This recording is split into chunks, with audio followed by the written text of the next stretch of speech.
تاریخ میں کچھ نام ایسے ہیں جنہوں نے دنیا کا دھارا ہی موڑ دیا۔ ان میں سے ایک نام ہے چنگیز خان کا۔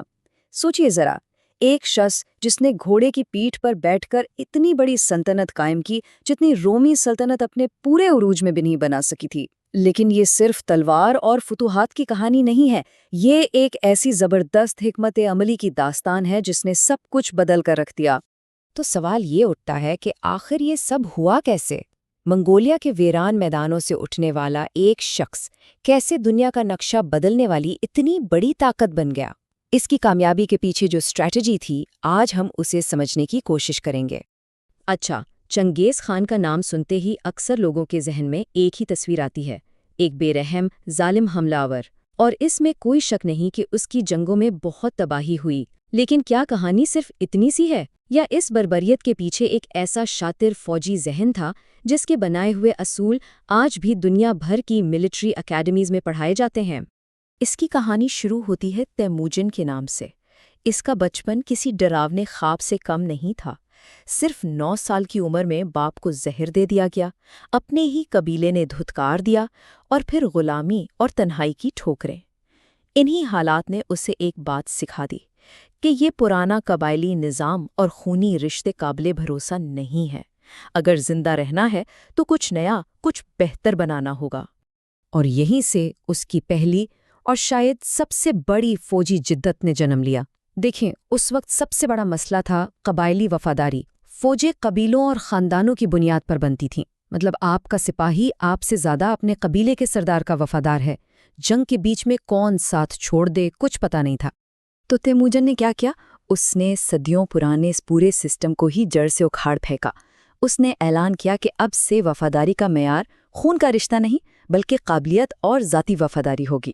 اس نے مختلف قبیلوں کو توڑ کر ایک ایسی فوج بنائی جس کی بنیاد صرف اور صرف میرٹ پر تھی۔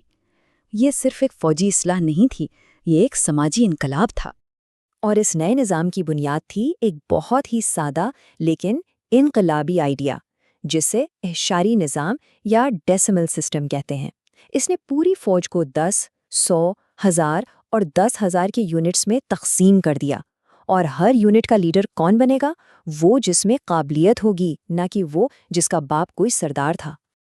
یہ سسٹم کام کیسے کرتا تھا؟ بہت آسان۔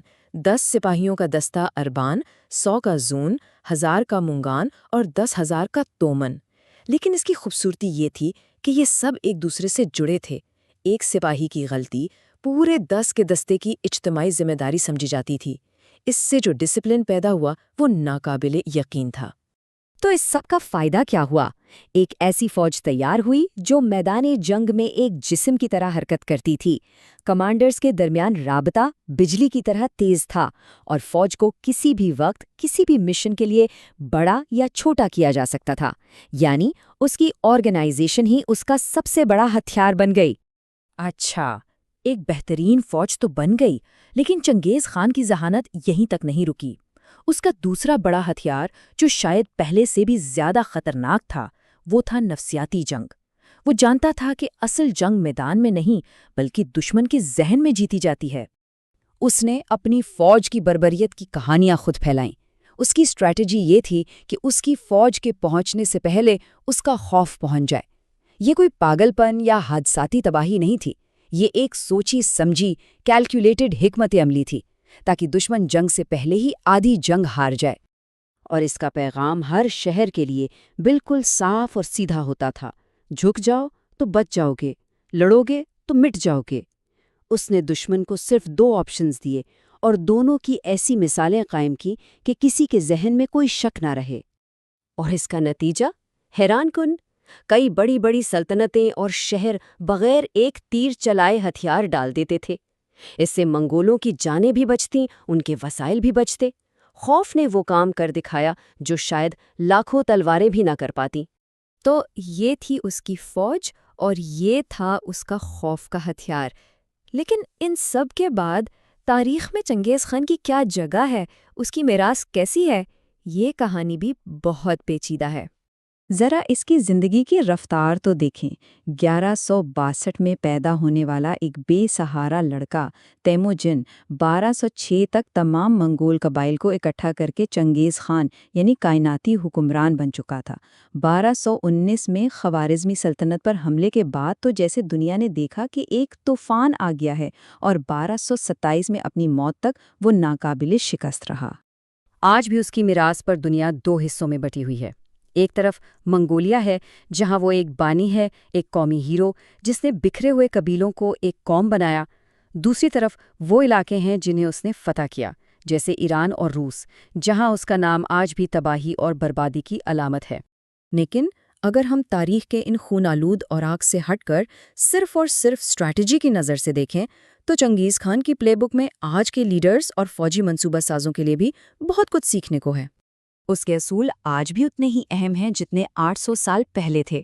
پہلا، قابلیت پر مبنی نظام یعنی میریٹوکریسی بہترین ٹیمیں بناتا ہے۔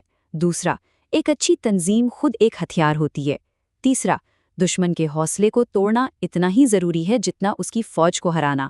اور آخری بات، سادگی میں ہی رفتار اور طاقت ہے۔